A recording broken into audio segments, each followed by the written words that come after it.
आणि महाराष्ट्र हे जर वेगळं राष्ट्र असतं तर जगाच्या अर्थव्यवस्थांमध्ये महाराष्ट्राची अर्थव्यवस्था जगातली 30वी सगळ्यात मोठी अर्थव्यवस्था राहिली असती। आणि आता आपण जर विचार केला तर पहिले 35 देशांचा जर आपण विचार केला तर आपण कुठल्या देशांना मागे टाकलाय? महाराष्ट्राने Austria, Thailand, Norway, Philippines, Vietnam, Bangladesh या सगळ्या देशांपेक्षा आपली अर्थव्यवस्था मोठी झाली आहे। आणि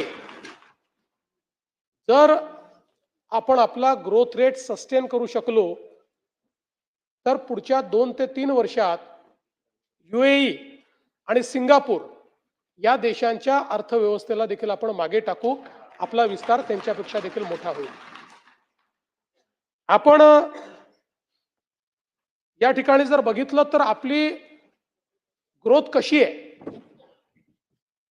तर जयंतराव 2013-14 साल एक बेस इयर म्हणून मी म्हणतो, असं काही कंपॅरिझन नाही, 10 वर्षाचं काहीतरी थोडं आपलं सांगायचं म्हणून।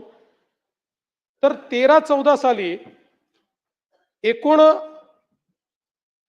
आपला जो जीएसडीपी किंवा जीडीपी होता राज्याचा तो 16 लाख कोटी होता। 10 वर्षामध्ये 16 लाख कोटी महाराष्ट्र निर्माण झाल्यापासून तर 2013-14 पर्यंतचा महाराष्ट्राचा जीएसडीपी 16 लाख कोटी आणि गेल्या 10 वर्षात आम्ही 16 लाख कोटीवरनं 51 लाख कोटी रुपयावर पोहोचलो।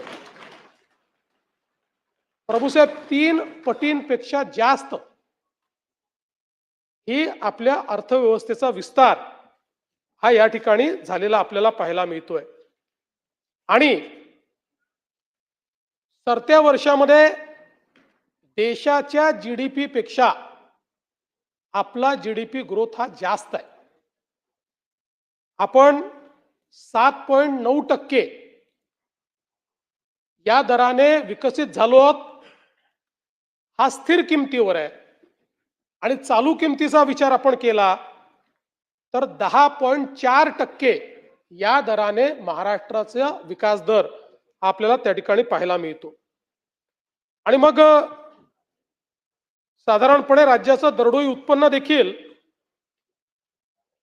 3,17,800 रुपयावरनं 3,47,903 रुपये एवढं वाढलेलं दिसतं। आता या ठिकाणी दरडोई उत्पन्नामध्ये हे खरं आहे की महाराष्ट्र हा 5व्या क्रमांकावर आहे मोठ्या राज्यांमध्ये। पण आपण जर एकूण विचार केला तर आपली